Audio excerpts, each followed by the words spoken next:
Hello everyone, आज की video है हमारी मिग्रेन के बारे में कि ये क्या है, क्यों होता है और इसमें आपको क्या करना चाहिए। तो सबसे पहले बात कर लेते हैं कि ये मिग्रेन होता क्या है। इसको दर्द शकीका या आधे सर का दर्द भी कहा जाता है।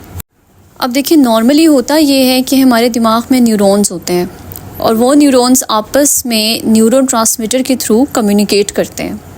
यानी कि एक न्यूरॉन एक न्यूरोट्रांसमीटर को रिलीज़ करता है और वो दूसरे न्यूरोट्रांसमीटर के पास जाता है और इस तरह से पूरी बॉडी में न्यूरॉन्स में कम्युनिकेशन होती है, पूरा फ्लो होता है। अब होता क्या है कि एक न्यूरोट्रांसमीटर होता है जिसको कहा जाता है CGRP, यानी कि कैल्सीटोनिन जीन रिलेटेड पेप्टाइड। अब होता ये है कि ये जो न्यूरोट्रांसमीटर है CGRP, अगर ये बढ़ जाएगा और सेरोटोनिन जो दूसरा न्यूरोट्रांसमीटर है वो कम हो जाएगा तो ब्रेन में हाइपर एक्टिविटी स्टार्ट हो जाएगी, जिसकी वजह से जो वेजल्स हैं वो फूलने लग जाएंगी, जो नसें हैं वो फूलने लग जाएंगी और उसमें सोजिश आ जाएगी। ये सारी वजह बनती है मिग्रेन हेडेक की और आधे सर में दर्द शुरू हो जाएगा। तो मिग्रेन के पीछे ये सारी कहानी होती है जिसकी वजह से आधे सर का दर्द शुरू हो जाता है।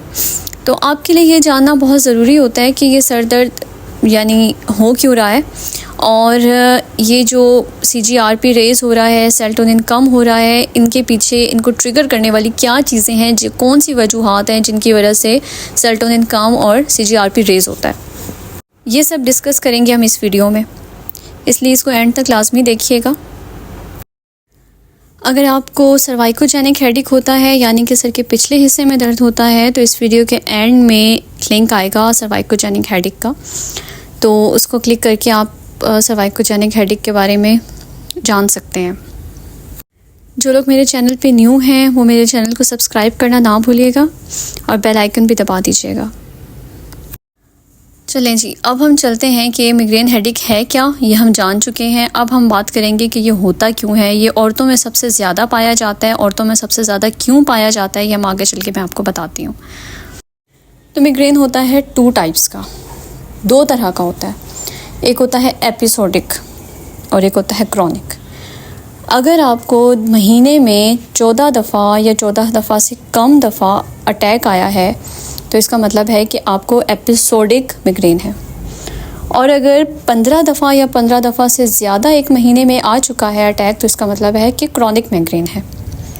अब बात करते हैं कि क्या वजूहात हो सकती हैं जिनकी वजह से मिग्रेन होता है। जेनेटिक हो सकता है, मतलब फैमिली में है, पेरेंट्स को है, किसी ख़ानदान में ददियाल में से किसी को है, ननियाल में से किसी को है, यानी कि दादा नानी, एक ये रीज़न होती है। दूसरी रीज़न मैं आपको बता चुकी हूँ कि अगर सेरोटोनिन लेवल कम हो जाएगा और calcitonin gene related peptide CGRP raise हो जाएगा। और तीसरी जो लो एस्ट्रोजन लेवल है, मैंने जो आपको बताया था कि औरतों में क्यों ज़्यादा होता है मिग्रेन, तो ये रीज़न होती है क्योंकि एस्ट्रोजन वो हार्मोन है जो सिर्फ औरतों में, ख़वातीन में पाया जाता है और अगर ये कम होगा तो मिग्रेन होगा। और ये कब कम होता है? ये प्रेगनेंसी में कम होता है और मेंस्ट्रुएशन साइकिल यानी कि पीरियड्स के स्टार्ट में ये कम होता है। तो इस वजह से भी जब पीरियड स्टार्ट होने वाले होते हैं, ये इनिशियल डेज़ में लो एस्ट्रोजन की लेवल से मिग्रेन अटैक होता है लेडीज़ में। दूसरा होता है, नेक्स्ट कॉज हो सकती है स्ट्रेस। टेंशन की वजह से भी जो ब्रेन में हाइपर एक्टिविटी स्टार्ट हो जाती है और वही होगा, जब हाइपर एक्टिविटी होगी तो CGRP रेज़ हो जाएगा और वो सारा सिलसिला फिर से शुरू हो जाएगा और हेडेक होगा। स्किपिंग मील्स, अगर आपने दोपहर का खाना स्किप कर दिया है या किसी भी टाइम का खाना स्किप कर दिया है तो भी आपको हेडेक होगा। क्यों हेडेक होगा? क्योंकि स्किप करने से, मील को, खाना किसी भी टाइम का छोड़ने से आपके अंदर जो आपके ब्लड है उसमें ब्लड शुगर कम हो जाएगा, जिसको आम ज़बान में हाइपोग्लाइसीमिया भी कहा जाता है। शुगर की BP लो कहा जाता है।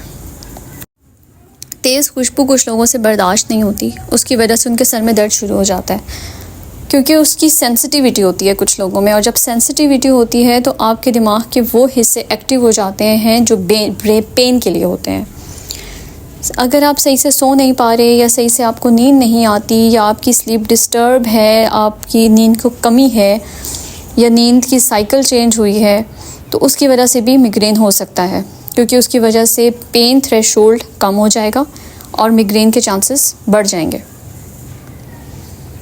अलामात की तरफ चलते हैं कि इसके अंदर सिम्टम्स क्या आएंगे, अलामात आपको कैसे पता चलेगा कि मिग्रेन है।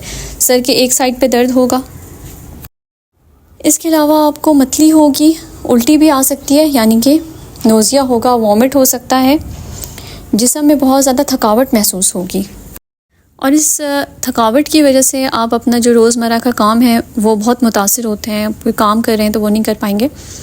इसके अलावा आंखों के आगे थोड़ा सा धुंधला बना जाता है। ज़रूरी नहीं है कि ये सारे मिग्रेन के मरीज़ों में हो, लेकिन काफ़ियों में होता है। इसके अलावा सेंसिटिविटी हो जाएगी रोशनी से, किसी भी किस्म के शोर से, आवाज़ से, कि आपको ऐसे लगेगा कि जैसे कोई चीज़ आवाज़ भी है ना तो आपको लगेगा कि सर में लग रही है वो, और उसकी वजह से सर का दर्द मज़ीद बढ़ेगा। ये सारी वो चीज़ें हैं जिनकी वजह से मिग्रेन बढ़ सकता है, हो भी सकता है और बढ़ भी सकता है। अब अगर प्रिवेंटिव मेजर्स की बात करें, यानी कि इसको आप किस तरह से रोक सकते हैं, मिग्रेन को होने से या मिग्रेन को बढ़ने से कैसे रोक सकते हैं, तो हम उसकी तरफ जाते हैं। सबसे पहले आ जाता है कि अपने स्ट्रेस को मैनेज करें, यानी कि अगर आपको टेंशन है किसी बात की तो उस टेंशन को कम करने की कोशिश करें या ख़ुद को रिलैक्स करने की कोशिश करें, और इसके लिए रिलैक्सेशन टेक्निक्स होती हैं। मकसद ये है कि आपने ख़ुद को रिलैक्स करना है। अब आते हैं कि अगर आप मिग्रेन को रोकने के लिए कोई भी आपके डॉक्टर ने आपको मेडिसिन प्रिस्क्राइब की हुई है तो आप उसका इस्तेमाल सही से करें, सही से उसकी डोज़ लें, ताकि मिग्रेन का अटैक आपको ना आए। अब नेक्स्ट क्या है कि आप एक्सरसाइज को अपनी लाइफ में ज़रूर शामिल करें। एक हेल्दी लाइफस्टाइल में एक्सरसाइज बहुत इम्पॉर्टेंट है, चाहे वो जॉगिंग हो, रनिंग हो, वॉकिंग हो, कुछ भी, क्योंकि इससे आपकी बॉडी भी रिलैक्स रहेगी, मेंटली भी आप रिलैक्स रहेंगे, और ये आपकी हेल्थ के लिए बहुत इम्पॉर्टेंट है। अब अगली बात हम करते हैं खाने की और सोने की। आपने अपने खाने का एक प्रॉपर शेड्यूल बनाना है कि आपने इस टाइम खाना है, आपने इस टाइम सोना है।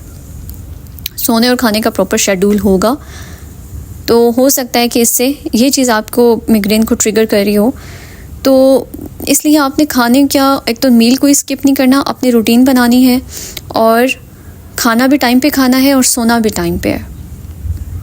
ये बहुत इम्पॉर्टेंट है। आपने अपनी नींद 8 घंटे की नींद आपने अपनी पूरी करनी है, क्योंकि ये भी बहुत अफेक्ट होता है। जिनकी नींद कम होती है उस वजह से भी थ्रेशोल्ड लेवल, मैंने आपको पहले बताया कि पेन का कम हो जाता है। इसलिए टाइम से सोना, नींद पूरी करना और टाइम पे खाना और अच्छी ग़िज़ा खाना, और आप क्या खा रहे हैं, ये सब कुछ बहुत मैटर करता है आपकी हेल्थ के साथ। अगर आप पानी कम पीते हैं तो आपको मिग्रेन हो सकता है। ये भी एक बहुत बड़ा ट्रिगर होता है, क्योंकि पानी ना पीने की वजह से पानी की कमी हो जाती है और उससे डिहाइड्रेशन होती है। डिहाइड्रेशन बहुत बड़ा एक कॉज बन सकता है मिग्रेन हेडेक का। अब बात करते हैं मैग्नीशियम की।